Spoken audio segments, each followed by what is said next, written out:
శంకర హృదయ నివాసిని పార్వతి పరమేశ్వరి శంకర హృదయ నివాసిని పార్వతి పరమేశ్వరి.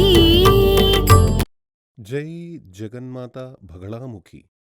ఓం క్రీం బగళాముఖి వరదే సర్వ సౌభాగ్యప్రదాయిని సమస్త భక్తానాం సర్వ అభీష్టం సాధయ సాధయ క్రీం ఓం స్వాహ. 2024 సంవత్సరం మే నెల 1వ తారీఖు నుండి గురుగ్రహం మారుతున్నాడు. అనగా గురు భగవాన్ మేష రాశి నుండి వృషభ రాశిలోకి రావడం జరుగుతుంది. ఇలా జరుగుతున్న తరుణంలో మనమంతా కూడా ఆనందపడ్డానికి, అలాగే ఏమాత్రం దుఃఖం చెందడానికి లేదు. అనగా గురుగ్రహం మారాడు కాబట్టి నేను చాలా సంతోషంగా ఉండడానికి, మీరు ఎలా చూసుకున్నా అనుకున్నా సరే, అలాగే అయ్యో నా జాతకంలో మారాడు కాబట్టి నాకేమైనా కష్టాలొస్తాయేమో అని భయపడ్డానికి, ఆనందించడానికి లేదు. సరేనా? ఇంతకీ నేను చెప్పేది ఏంటంటే, మీరు ఓవర్గా సంతోషపడకూడదు, అలాగే దుఃఖపడకూడదు. ఎందుకంటే ఇందులో చిన్న రహస్యం, నియమాలు చాలా ఉన్నాయి, రూల్స్ ఉన్నాయి. అది చాలామందికి తెలిసుండకపోవచ్చు. ఈ విషయం తెలిసినా తెలియకపోయినా ఎన్నో వెబ్సైట్స్లోనూ, టీవీలోనూ ఎన్నో ఉన్నాయి, నేను గమనించాను. అన్నిటికంటే ముందు ఇది మనకు సంబంధించిందా లేదా అదే విషయాన్ని క్లియర్గా ఈ వీడియోలో మనం చెప్పుకోబోతున్నాం. దాని గురించి మనం మాట్లాడుతున్నాం. ఇప్పుడు ప్రస్తుతానికి చూస్తే గురువు మేషరాశిలో ఉన్నాడు. ఇదిగో ఇక్కడ చూపినట్టుగా ప్రస్తుతానికి ఇది వేరే జాతకం. ఈ దశలను మనం గమనించినట్లయితే ప్రస్తుతానికి గురుడు మేషరాశిలో ఉన్నాడు. తరువాత వచ్చేది గురుగ్రహం మేషరాశిని విడిచి వృషభంలోకి రాబోతున్నాడు గురు. అదెప్పుడు? 2024 సంవత్సరం మే నెల 1వ తారీఖు ఈవినింగ్ నుండి గురు మారేది. అప్పుడు దాని తర్వాత 1 సంవత్సరం ఇలా మారడం వల్ల చాలా బాగుంటుంది అని చెప్పడం లేదు. ఇది కేవలం గోచార ఫలం మాత్రమే. తర్వాత చూస్తే ఇప్పుడు గురువు ఎవరెవరి కారకులవుతున్నాడంటే 2వ ఇంటికి, 5వ ఇంటికి, 7వ ఇంటికి, 9వ ఇంటికి, 11వ ఇంటికి వీరందరికీ బాగా ఉంటుందని చెప్తుంది శాస్త్రం. ఆ తర్వాత ఇదంతా ఈ నక్షత్రానికి అధిపతి చంద్రుడు కాబట్టి చంద్రుడి కోణంలో చూస్తున్నాం. అంటే ఇక్కడ మీకు సాధారణంగా ఒక ఆస్ట్రాలజికల్ క్యాల్కులేషన్ నక్షత్రానికి బట్టి చూడ్డం జరిగింది. అలా చూసినట్లయితే ఇది ఈ గోచార బలం నక్షత్రాన్ని బట్టి కాకుండా రాశిని బట్టి చెప్తారు. చంద్రుడు ఎక్కడుంటాడో అదే రాశి. అక్కడ నుంచే మనం మొదలు పెట్టాలి. అలాంటప్పుడు ఈ జాతకం టేబుల్ హస్తా నక్షత్రం వారిది. వీరిది ఏ రాశి అంటే కన్యా రాశి. ఈ కన్యా రాశిలో ఇక్కడ గురువు 2, 5, 7, 9, 11 ఇక్కడ ఈ కన్యా రాశిలో ఇది 2వ ఇల్లు, 3, 4 ఇది 5వ ఇల్లు, 6 ఇది 7వ ఇల్లు, 9వ ఇల్లు, ఇది 11వ ఇల్లు. ఈ జాతకంలో ఇది 11వ ఇల్లు. ఈ జాతకంలో గురువు స్థానం చాలా బలంగా ఉందని అంటుంది శాస్త్రం. కానీ అది మనం దాన్ని అలాగే ఫాలో చేసినట్లయితే ఎవరు కూడా ఊహించని విధంగా పెను మార్పులు సంభవిస్తాయి. ఆ కారణం ఏంటో వినండి. ఇందులో మనం చూసినట్లయితే వేదం స్థానం కన్నా ఇక్కడ గోచార స్థానం 2, 5, 7, 9, 11 అనేవి ఇక్కడ గోచార స్థానాలు. ఈ స్థానాలలో గురువు చాలా బలంగా ఉండేటువంటి స్థానం. అది కూడా ఎవరికి? 1, 2, 3, 4, 5 ఈ 5 రాసుల వారికి మరి 12 రాసులు ఉన్నాయి కదా. అందులో 5 రాసుల వారికి 2, 5, 7, 9, 11 ఈ 5 రాసుల వారికి గురువు మేలు చేయబోతున్నాడు. ఇక ఇక్కడ వేదన స్థానం చూసినట్లయితే 1, 2, 3, 4, 5 ఈ 5 రాసుల వారికి అంటే 3వ ఇల్లు, 4వ ఇల్లు, 8వ ఇల్లు, 10వ ఇల్లు, 12వ ఇల్లు ఈ ఇళ్లల్లో గురువుని వేదన స్థానం అంటారు. వేదస్థానంలో ఎలా చెప్తారంటే గురువు ఆ రాశిలో ఉన్నా కూడా, ప్రస్తుతానికి ఆ రాశిలో ఉన్నప్పటికీ మీ రాశిలో నుంచి గురువు 3వ స్థానంలో ఉన్నా బలంగా ఉండదు, 4వ ఇంట్లో ఉన్నా బలంగా ఉండదు, 8వ ఇంట్లో ఉన్నా బలంగా ఉండదు, అలాగే 10వ ఇంట్లో ఉన్నా బలంగా ఉండదు, 12వ ఇంట్లో ఉన్నా కూడా బలంగా ఉండదు. ఇవన్నీ కూడా చెడు స్థానాలు. కానీ ఇక్కడ దీన్ని చూసి ఆనందించాల్సిన అవసరం లేదు, దుఃఖపడాల్సిన అవసరం లేదు. ఎందుకంటే గురువు గోచార స్థానంలో ఉన్నాడు అనగా ప్రస్తుతానికి గురువు రెండో స్థానంలో ఉన్నాడనుకోండి. ఫైనాన్షియల్‌గా చాలా అభివృద్ధి ఉండబోతుంది. అప్పులన్నీ కూడా తీరిపోతాయి. ఇల్లు, ప్రాపర్టీ అలాంటివన్నీ మీరు కొనుగోలు చేయగలుగుతారు. ఉద్యోగంలో ప్రమోషన్ అన్నది ఖచ్చితంగా వస్తుంది. సంతానం బాగా చదువుకుని వృద్ధిలోకొస్తారు. ఇలాంటివన్నీ కూడా ప్లస్ పాయింట్లే కదా మీకు ఒకవేళ గురువు రెండో స్థానంలో ఉంటే. అంటే గురువు రెండో స్థానంలో ఉంటే ఇవన్నీ జరుగుతాయి. ఒకవేళ అది వర్కౌట్ అవ్వాలనుకుంటే ఆ సమయంలో అదేంటంటే గురువు రెండో స్థానంలో ఉన్నప్పుడు ఇక్కడ మీ యొక్క రాశిలో గురువు రెండో ఇంట్లో ఉన్నాడు. ఇది మనం కన్యా రాశి అని చెప్పుకున్నాం కదా! ఇది రెండో స్థానం. ఈ రెండో స్థానంలో గురువు ఉన్నప్పుడు ఈ రెండో ఇంట్లో గురువు ఉంటే గనక 3, 4, 8, 10, 12 రాసులలో ఏదైనా ఒక గ్రహం గనక ఉంటే అది ఏ గ్రహమైనా కూడా అప్పుడు ఆ గురుగ్రహం అనుకూలంగా ఉండదు. మనకి మంచి జరగనే జరగదు. దాన్ని వేదన స్థానం అని అన్నారు. ఇక్కడ వేదన అంటే ఏదో విధంగా మనకి మంచిని నిరోధిస్తుంది. ఆ తర్వాత చూస్తే అప్పుడు అదే విధంగా గురువు ఏ రాశిలో ఉన్నా 5లో ఉన్నా, 7లో ఉన్నా, 9లో ఉన్నా, 11లో ఉన్నా అందరికీ ఇలాంటి ఫలాలే ఇస్తాడు. దాని తర్వాత గురువు ఏ రాశిలో ఉన్నా ఆ రాశిలో ఎవరెవరున్నా గురువు ఏ రాశిలో ఉంటాడో అందులో ఉన్నా కూడా ఇది ఒక్క రాశి గురించే కాదు. గురువు ఎక్కడైతే ఉన్నాడో అక్కడ నుంచి 3, 4, 8, 10, 12 ఏ స్థానంలో అయినా కానీ ఈ నవగ్రహాల్లోని ఏ గ్రహంతోనైనా కలిసి ఉన్నా అక్కడితో ఇది ఆగకుండా ఇది 5దో గృహంలో ఏ గ్రహంతో ఉన్నా కూడా వీటినన్నిట్లోనూ ఏదో ఒక గ్రహంతో కలిసినా ఏ ఒక్క రాశితో కలిసి ఉన్నప్పటికీ ఈ గురువు మేలు కలిగించడు. అదే విధంగా ఇక్కడ ఆపోజిట్‌గా ఒకవేళ గురువు గనక మీకు 3లో ఉన్నా, 4లో ఉన్నా, 12 గృహంలో ఉన్నా, ఈ గురుగ్రహం చాలా ఇబ్బందులు పెడతాడు. ఆ సమయంలో మీరు భయపడతారు. ఇక్కడ భయపడాల్సిన అవసరమే లేదు.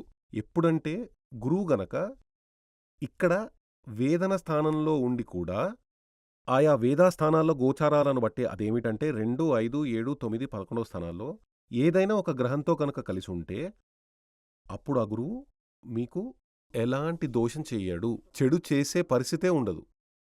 అప్పుడు ఈ అదే విధంగా శనికి కూడా ఉంది. శని సంచారం వచ్చినప్పుడు అదే చెప్తున్నా 2025లో తదుపరి శని సంచారం రానుంది. అప్పుడు ఈ గోచారం, వేదం దీన్ని కాలిక్యులేషన్ చెయ్యకుండా టోటల్ ఫలితం చెబితే అదెలా సరైనదుంటుంది? ఇక్కడ మరో విషయం కూడా ఉంది. ఇక్కడ అష్టవర్గం చూడాలి. అష్టవర్గం అని చెప్పుకున్నప్పుడు ఇక్కడ చూడండి ఇది ఈయన అష్టవర్గం. ఈయన హస్త నక్షత్రంలో పుట్టాడు. ఇది ఈయన జాతకం. అష్టవర్గం అనేది ఒక్కో జాతకంలో ఒక్కోలా ఉంటుంది. ఈ విషయం మీరు గుర్తుంచుకోండి. మీ ఇంట్లో 5 మందుంటే 5 జాతకాలు ఉంటే 5 మందికి 5 రకాలుగానే అష్టవర్గం ఉంటుంది. అందరికీ ఒకే విధంగా ఉండదు. అప్పుడు ఈ జాతకం ప్రకారం ఇక్కడ చూడండి ఈయన హస్త నక్షత్రం అంటే కన్యా రాశి వ్యక్తి 1, 2, 3, 4, 5, 6, 7, 8, 9లో స్థానంలో గురువు రాబోతోంది. ఈయనకి 8లో గురువు ఉన్నాడు. అది వచ్చే 1వ తేదీన 9లోకి వస్తుంది. అప్పుడు 9దో స్థానంలో గోచారం ఫలం ఇదిగో 9దో స్థానంలో గురువు ఉన్నాడు. అది చాలా మంచిదని చెప్పారు. భాగ్యం చేకూరుతుంది. భాగ్యం చేకూరుతుందంటే ఊహించని విధంగా లక్ వస్తుంది. ఇంతకుముందే చెప్పినట్టు వృత్తిపరమైన వృద్ధి, విద్యా పురోగతి, ప్రశంసలు లభిస్తాయి. మన బంధువులందరూ మనతో ఆత్మీయంగా ఉంటారు. అన్ని విధాలుగా ఇచ్చిన అప్పు తిరిగి వస్తుంది. ఇలా అనేక విషయాలు అన్నీ శుభాలే. అంటే గురువు 9దో స్థానంలోకి వచ్చినప్పుడు కానీ ఈయనకి సంబంధించింది చూడండి. ఈ గురువు అష్టవర్గంలో ఇది అంటే ఈ జాతకానికి సంబంధించిన అష్టవర్గం అది గాని చూస్తే కన్యలో నుండి 1, 2, 3, 4, 5, 6, 7, 8 ఇప్పుడు ఉన్న స్థానం ప్రకారం గురువు అష్టవర్గం 4 ఉంది. ఆపై 9దో స్థానానికి వచ్చినప్పుడు అక్కడ కూడా 4 ఉంటుంది. చూడండి దీన్ని బిందువులు అని చెబుతారు. పాయింట్స్. ఈ పాయింట్లు 4 లేదా అంతకంటే ఎక్కువగా ఉంటేనే ఆ గోచారం, ఆ గ్రహం ఆ రాశిలో వెళ్ళేటప్పుడు అన్ని శుభాలు జరుగుతాయి. 3 అంతకంటే తక్కువ ఉంటే అధిక దోషాలు కలుగుతాయి. ఒక పాయింటే ఉంటే మరణం కూడా రావచ్చు. అలా చూసినప్పుడు సాధారణ దృష్టిలో ఫలితాలు చెబుతున్న వాళ్ళంతా ఏం చెబుతారంటే, ఈ కన్యా రాశి వ్యక్తికి గురు సంచారం ఓహో అనుంటుంది, గంభీరంగా ఉంటుంది, అలా ఉంటుంది, ఇలా ఉంటుంది అని చెబుతారు. కానీ ఇక్కడ అలాంటిదేమీ ఉండదు. ఎందుకంటే ఈ వ్యక్తికి సంబంధించిన వరకు గురువు గత సంవత్సరం అంటే మే 1వ తారీఖు ముందు 2023 నుండి గురువు ఎలాంటి ఫలితం ఇచ్చాడో అలాంటి ఫలితమే రాబోయే గురు సంచారంలో ఉంటుంది. ఎందుకంటే ఆయనకి అష్టరాశి ప్రకారం బిందువులు 4 మాత్రమే ఉన్నాయి. ఇలాంటి క్యాల్కులేషన్ చేయకుండా ఫలితం చెబితే అది ఎలా కరెక్ట్ అవుతుంది? ఈ వేదం మీరు చూడొచ్చు, డైలీ క్యాలెండర్ ఉంది కదా, డైలీ క్యాలెండర్. దానిలో ఇది మీ జాతకం ప్రకారం ఈ అష్టక వర్గం, అష్టక వర్గం అంటారు, అష్టవర్గం అని కూడా అంటారు. రెండూ ఒకటే. మీరు ఈ అష్టవర్గం ప్లస్ గోచారం, వేదం ఈ రెండు ఒక ప్రింట్ తీసి లామినేట్ చేసి పెట్టుకున్నారంటే డైలీ ఫలితాలు షార్ప్ తెలిసిపోతుంది. ఇది గురువు మాత్రమే కాదు, ఏ గ్రహాలైనా చంద్రుడు, సూర్యుడు, బుధుడు, శుక్రుడు, కుజుడు, గురువు, శని ఈ అన్ని గ్రహాలు ఈ రాశుల్లో వెళ్ళే సమయంలో రాశిలో శని, బుధుడు ఇక్కడున్నాడు, అక్కడున్నాడని చెప్పకూడదు. అలా కాదు. గ్రహాలు ట్రావెల్ చేస్తూ ఉంటాయి. వాచీలో ముళ్ళు తిరుగుతూనే ఉంటుంది కదా, ఆ నీడిల్ అలాగే గ్రహాలు ఒక్కొక్క రాశిలో ఇలా సంచరిస్తూ ఉంటాయి, ట్రావెల్ చేస్తూ ఉంటాయి. అప్పుడు ఈ ఇష్టాలు అధికంగా ఉన్న రాశిగా చెప్పేది గ్రహాల యొక్క ఇష్టరాశి. గ్రహాలకు ఇష్టరాశి. కాబట్టి ఇష్టరాశిలో గ్రహాలు ప్రయాణించేటప్పుడు మాత్రమే మనకు చాలా మంచి ఫలితాలు సంభవిస్తాయి. ఇష్టాలు తక్కువగా ఉండే రాశికి అయిష్ట రాశి, ఇష్టం లేని రాశి అంటారు. మీరే ప్రయాణం చేస్తున్నారనుకోండి, మీ మనసుకి అత్యంత సంతోషకరమైన మార్గంలో మీరు వెళ్తున్నారు. రెండు వైపులా దట్టమైన అడవి, కొండలు, అంతా ఊటీ లాంటి చోటికి వెళ్ళినప్పుడు మీకు తెలుసు కదా, అదే విధంగా అడవి, కొండలు, చిన్న చిన్న వాగుల్లాంటివన్నీ చూసినప్పుడు మనసు చాలా హ్యాపీగా ఉంటుంది కదా, సంతోషంగా ఉంటుంది. ఇదే మీరు బాగా గుంతలుగా ఉన్న రోడ్డుపై వెళ్తే, చాలా ఘోరంగా ఉన్న రోడ్డులో వెళ్తే, అక్కడ చెట్లు లేవు, అడవి లేదు, ఏమీ లేదు, ఒకే సమ్మర్‌గా ఉంది, డస్ట్ ఉంది. అప్పుడు మనసంతా ఒక టెన్షన్‌గా ఉంటుంది కదా. అప్పుడు అదే విధంగానే గ్రహాలకు కూడా ఆ ఇష్టరాశిలో వెళ్ళేటప్పుడు గ్రహాలు చాలా హ్యాపీగా ఉంటాయి. అప్పుడు ఆ హ్యాపీనెస్, గ్రహాలకు లభించిన ఆ హ్యాపీనెస్ మన జీవితంలో కూడా కలుగుతుంది. అయిష్ట రాశిలో వెళ్ళే సమయంలో గ్రహాలు సంతోషంగా ఉండవు. కాబట్టే గ్రహాలు అయిష్ట రాశిలో వెళ్ళేటప్పుడు గ్రహ ప్రీతి చెయ్యాలని చెబుతారు. కాబట్టి మీకు ఇక్కడ 3, 4, 8, 10, 12లో ఇప్పుడు గురువు రాబోతుందనంటే ఖచ్చితంగానే మీరు గురువుకి ప్రీతి చెయ్యాలి. దానిని సంతోషపరచాలి. ఇదే ఆ గోచార ఫలం జరిగేటప్పుడు వేదస్థానంలో గ్రహాలు ఏమైనా ఉంటే మీకు ఆ ఫలితం రాదు. కాబట్టి ఖచ్చితంగా మీకు మీ రాహుకాలం చూస్తారు కదా, ఎక్కడికైనా వెళ్ళేటప్పుడు 90% చూస్తుంటారు.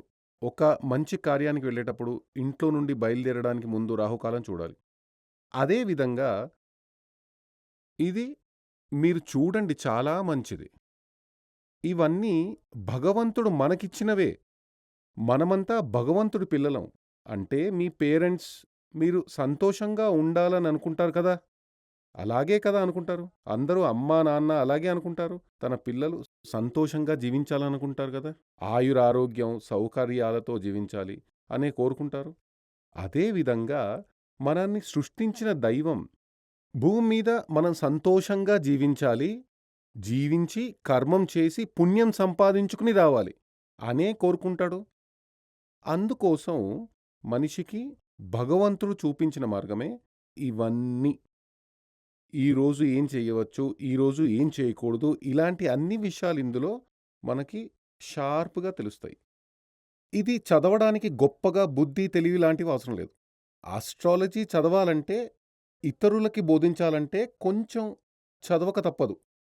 కానీ మీకు మీ రోజువారీ ఫలాలు తెలియాలంటే ఇప్పుడు డైలీ క్యాలెండర్ ఉంది కదా, ఈ చార్ట్ ఒకటి మీరు పెట్టుకుంటే ఈరోజు మనకి చంద్రుడు అనుకూలంగా ఉన్నాడా, సూర్యుడు అనుకూలంగా ఉందా, ఇక్కడ చెప్పిన గోచార ఫలం, వేదం అన్నీ చెప్పిన అన్ని గ్రహాలకి ఉంది. ఈ శనికి, గురువుకి మాత్రమే కాదు, అన్ని గ్రహాలకు గోచార స్థానం, వేదస్థానం అనేవి ఉన్నాయి. కాబట్టి దానికి సంబంధించిన ఒక లామినేషన్, ఒక ప్రింట్ సిద్ధం చేసి పెట్టుకుంటే, అష్టవర్గంతో సహా తీసి పెట్టుకుంటే, ఓహో! ఈరోజు మనకి ఏ ఏ గ్రహాలు మనకు అనుకూలంగా ఉన్నాయో, ఏ ఏ గ్రహాలు మనకి ఆపోజిట్‌గా ఉన్నాయో అనే విషయం తెలుస్తుంది. అదేవిధంగా ఒక్కో గ్రహం అనుకూలంగా ఉన్నప్పుడు ఏ పని చెయ్యవచ్చు. ఇప్పుడు మీకు బుధుడు అనుకూలంగా ఉన్నాడనుకోండి. అప్పుడు అష్టవర్గం చూసినప్పుడు బుధుడు ఏ రాశిలో ఉన్నాడు? ఇది చూడండి, బుధుడు ఈయనకి సంబంధించిన బుధుడు మేషంలో ఉన్నప్పుడు చాలా గొప్పగా ఉన్నాడు. అదే విధంగా వృశ్చికంలో బుధుడు ఉన్నప్పుడు ఈయనకి చాలా ఘోరంగా ఉన్నాడు. అప్పుడు ఆ బుధుడి యొక్క ఇష్టాలు అధికంగా ఉండే రాశిలో, అంటే బుధుడికి ఇష్టమైన రాశిలో బుధుడు ప్రయాణించేటప్పుడు మంచి జ్ఞానం వస్తుంది. తెలివి వస్తుంది. విద్య పురోగతి ఉంటుంది. చేసే పనిలో అభివృద్ధి కనిపిస్తుంది. ఇలా చాలా చాలా మంచి విషయాలు జరుగుతాయి.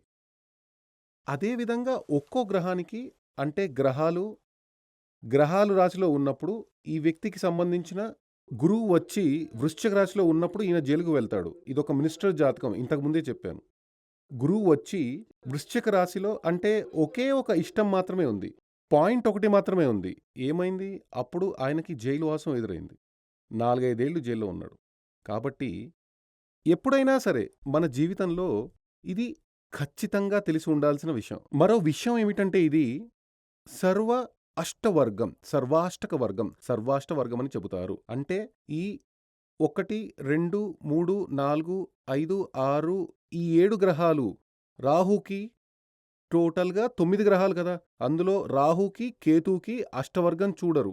ఇక్కడ చూస్తే రాహుకి శనిలాగా, కేతువుకి కుజుడిలాగా ఆ విధంగా ఈక్వల్ అనమాట. అంటే ఇక్కడ శనికి, కుజుడికి వేసి ఉన్నాం కదా! కాబట్టి రాహు యొక్క అష్టక వర్గం, కుజుడి అష్టక వర్గం అలాగే మనం ఆలోచించాలి. ఇక్కడ ఈ గ్రహాలన్నిటినీ చేర్చుకుని సర్వాష్టక వర్గమని వేసి ఉంది. ఈ సర్వాష్టక వర్గంలో ఏ ఏ రాశిలో మనకి అధిక ఇష్టాలు ఉన్నాయో ఆ రాశిలో మాత్రమే శుభకార్యాలన్నీ చేయాలి. ఇష్టాలు అంటే నంబర్లు ఎక్కువగా ఉంటే శుభకార్యాలు చెయ్యవచ్చు, చెయ్యాలి అనే అర్థం తీసుకోవాలి. నంబర్లు తక్కువగా ఉండే రాశిలో శుభకార్యాలు చెయ్యకూడదు. ఎగ్జాంపుల్ చెబితే, వర్షాకాలంలో విత్తనాలు చల్లాలి కదా! పైరెప్పుడు పెడతాం? వర్షాకాలంలోనే పెట్టాలి. సమ్మర్‌లో వేయకూడదు. అదే విధంగా ఈ నంబర్లు చూసి, అదే విధంగా ఈ చూసేటప్పుడు మనకి మీ జాతకంలో లగ్నం, ఆ లగ్నంలో ఈయన గురించి చూస్తే లగ్నం మకర లగ్నం. కాబట్టి ఈ సర్వాష్టక వర్గంలో మకరంలో 31 పాయింట్లున్నాయి. కాబట్టి ఈయన ఎమ్మెల్యే అయింది 31 వయసులోనే. అక్కడ ఆ భాగ్యం సంభవించింది. ప్రారంభమైంది 31 వయసులో. అంటే మన జీవితంలో ఎప్పుడు మనకి భాగ్యం మొదలవుతుంది? అంటే జీవితంలో మంచి కాలం ఎప్పుడు మొదలవుతుంది? ఇవన్నీ తెలియాలంటే మీరు 60 ఏళ్ల వయసు వ్యక్తి అనుకోండి. ఈ అష్టక వర్గం తీసి చూస్తే, సర్వాష్టక వర్గం చూసినప్పుడు మీ జీవితంలో ఎప్పుడు మంచి కాలం మొదలైందో తప్పకుండా మీరు గుర్తించవచ్చు. అది మీకే తెలుసు కదా! ఏ వయసులో మీకు ఒక మంచి కాలం ప్రారంభమైందో. అదే విధంగా జీవితంలో మనకి ఎప్పుడు అత్యంత ఘోరమైన కాలం, ఎప్పుడు మనకి మృత్యు వస్తుందో ఇవన్నీ మనకి ఇందులో తెలుస్తుంది. ఇంతకు ముందే చెప్పాను. ఇదిక్కడ, అంటే జాతకం చూసేటప్పుడు ఈ రాశి, నవాంశం అనే 2 గడులు ఉంటాయి. అది ఒక వ్యక్తికి ఎక్స్‌రే తీయడం లాంటిది. ఎక్స్‌రే తీసినప్పుడు టోటల్‌గా మనకి కొంచెం తెలుస్తుంది కదా! ఏ వ్యాధి, ఏ పరిస్థితులు లాంటివన్నీ. ఈ అష్టక వర్గం చూస్తే అది టోటల్ సీటీ స్కాన్ చేయడం లాంటిది. మన లైఫ్ యొక్క టోటల్ విషయాలు మనకి అందులో తెలుస్తాయి. గోచార బలం కరెక్ట్‌గా తెలియాలంటే గోచారం, వేదం ప్లస్ ఈ అష్టక వర్గం ఇది ఉంటే మాత్రమే గోచార బలం. గోచార బలం అంటే గ్రహాలు ఒక్కొక్క రాశిలో సంచరించే సమయంలో ఉండే బలం. అంటే గురు సంచారం, శని సంచారం ఇలా చెబుతారు కదా!